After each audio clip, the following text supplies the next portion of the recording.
ex-Laker coach, is coming to the Sacramento Kings. Might be our next guest. He writes for The Athletic.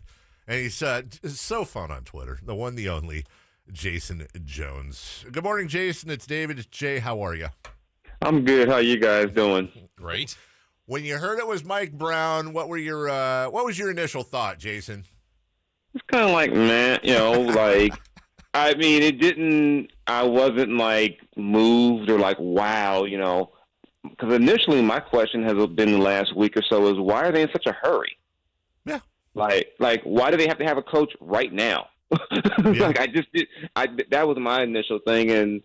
And I'm with you. I know, at least even going back a few years, Sam Cassell would love a chance to coach a guy like De'Aaron Fox. Yep. And just to not even have, that to have more guys like that in and get some different, I'm a Sam Cassell guy. I think he'd be a good coach down the road. You look at his track record working with guards. I would have loved to have seen him talk to a guy like that and just. I don't know why you had to have a guy by Mother's Day, but hey, it's just I'm also kind of the opinion of like how many of Steve Kerr's assistants can you have? To Jason's, I want to follow up real quick because Jason's been bringing this point up all day, and I think it's a great one. And maybe you answered it with Sam Cassell, but you said you were kind of when it came to Mike Brown, and I was the same way. Like, okay, like it's a reasonable choice. But was there a coach out there? I mean, is there a coach in existence where you'd have been like, oh my God, what a coup! This is amazing. I don't know if I would have been like that because I think to me with the Kings, a coach isn't going to fix everything. This is not the Kings are not a coach away from 50 wins, but I just would have liked to have seen them get away from Steve Kerr's bench and maybe explore something differently.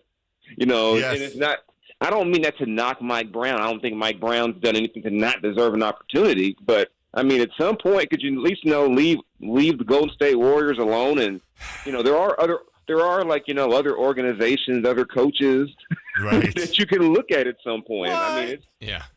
It's crazy that every GM under Vivek has hired at least one Warriors assistant. Yeah. Well, it's just crazy to me. Yeah. Jason, how about just if the reports are accurate that the final three, at least, we'll go back to the final three, were Clifford, Mike Brown, and Mark Jackson. So seemingly, on the surface, all three obviously had been head coaches before. All three have the experience. All three seem to be defensive-minded. Just that concept, do you think the Kings had it right there on getting someone defensive-oriented and with experience? I think the defense part especially. I don't know if to me, the experience part is good, but I don't think that wouldn't have been a prerequisite for me, depending on who you're talking to. I think you can get a guy who has a defensive background who hasn't necessarily been a head coach. But I do think they need to get someone in with a defensive background. But even with that, you can have, peak Tom Thibodeau. You can have whoever you want on the defensive end.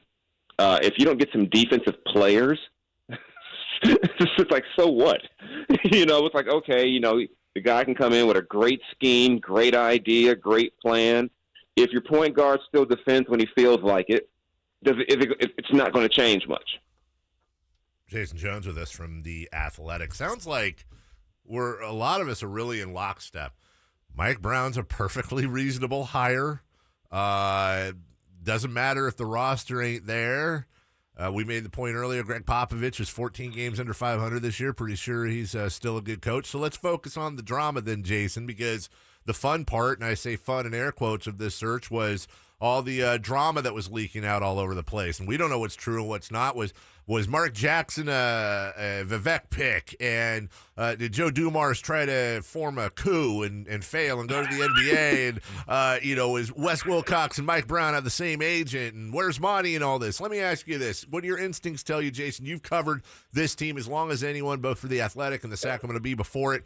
Do you think there was palace intrigue? And do you think Vivek was, air quotes, meddling in this situation till the end? See, I don't like to use the word meddling per se because at the end of the day, it is his team.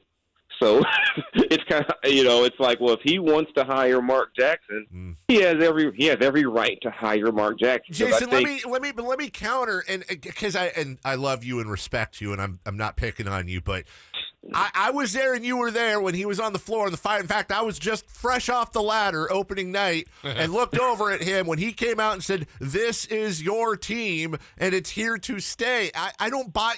Can he make the decisions if he wants? Yes, it's his team. But he said it himself, his own words. This is your team. I am a shepherd. I'm here simply as a caretaker for the fans. He has the legal right to do it, but when you fail and fail and fail and fail and fail, I think we got to call it out. Oh, definitely. I'm not. Trust me. I understand every single person being skeptical of of whoever he likes. But to me, it's not even so much about the pick initially, because he was all in on Michael Malone. My question with Vivek is always this: will you let the plan get carried out, or will you get impatient and change your mind midway? People forget. He gave Vlade an extension. In less than 2 years, he was gone. Yep. You gave Michael, you know, even if you want to even say a guy like George Karl, who, you know, you got rid of Malone to get, you gave George 100 games. You gave Malone 100 games. I mean, at some point, I just want to see, can the Kings get a plan, whatever the plan's going to be, and stick with it. And I think in some ways, this plan here has been delayed because I don't think anyone was surprised that Monty moved on from Luke. My take on that was that should have been done from the start. Yep. You know, but that was a Vivek thing as well, though. So I mean, maybe now, you know, they'll all be on the same accord. You have it because I mean, this regime's had this fascination with always hiring the GM before the coach, or yeah, it's always something weird, or it's the owner's coach but not the GM's coach, and that's been a consistent. So maybe if this is, you know, if Monty's full in with Mike Brown and Vivek can sign off on Mike Brown because he did work for Steve Kerr, maybe now you finally got a situation where everyone's in agreement. And at least we can start there to try to get this thing turned around, because if the way it's gone keeps going, Mike Brown will be gone in 2 years, and we'll be doing this all over again. Because, as I've said before, this is not about a coach, because you could have brought Greg Popovich, Phil Jackson, Pat Riley, Larry Brown, anyone in the last few years. I don't think this team has not been held back because of a coach. It's been an organizational situation. Jason, on that note, any thought on, normally I would say if you have someone as with a track record of Joe Dumars being in your organization, it's a good thing. Now that he is no longer with the organization, did any of that dynamic hold some of this back between him when Vlade was here, now Monty? Just there were a lot of chefs in the kitchen. Any chance that cleans some things up?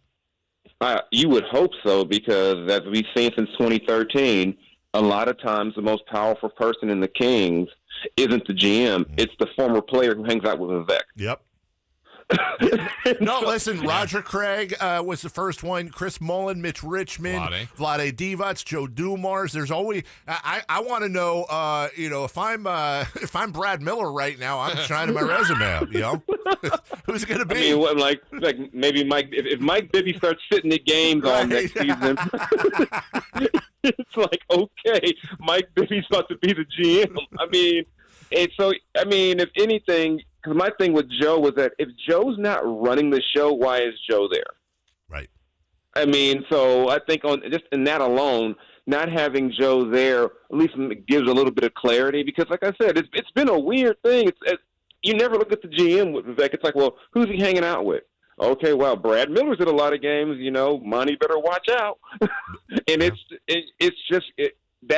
kind of, like I said, why it's an organizational thing. And then that person never gets any blame. It's like, it's always like that person is there whispering, but then he can pass the blame down to whoever's the quote-unquote decision maker.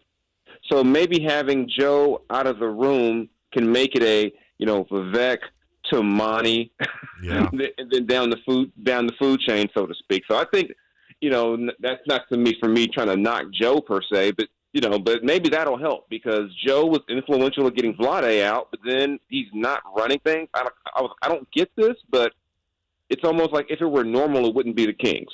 He was influential in getting Vlade out, and then I'm trying to follow a timeline here, and then helped hire Monty McNair in the search that was also done with a third party, and then they hired as Monty's assistant Another guy who was in the top 3 finalists for the job in West Wilcox, along with Sachin Gupta, who's now in Minnesota. Again, I'm trying to get the timeline right. And then I think not once but twice, Joe kind of tried the coup and tried to put himself in between Vivek and Monty, who he hired, and now Joe's gone. Is that how you understand it too?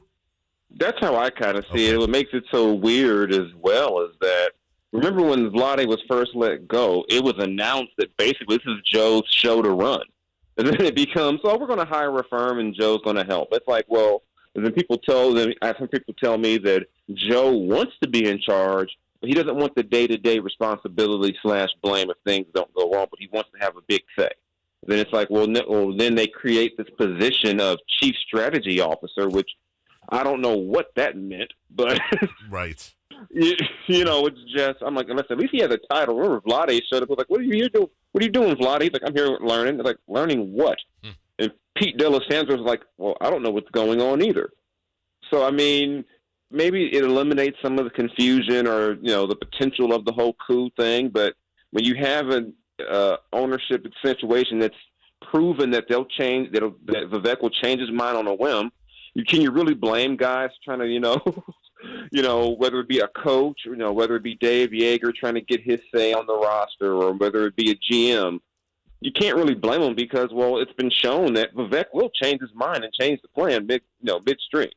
That ultimately affects free agents and a lot of other things too. That's what we will continue to cover. Yeah. It all trickles down. I mean, I've had players tell me I would never sign there. But what you end up getting is you get these free agents who only come because they have no other option, or they want that one last paycheck.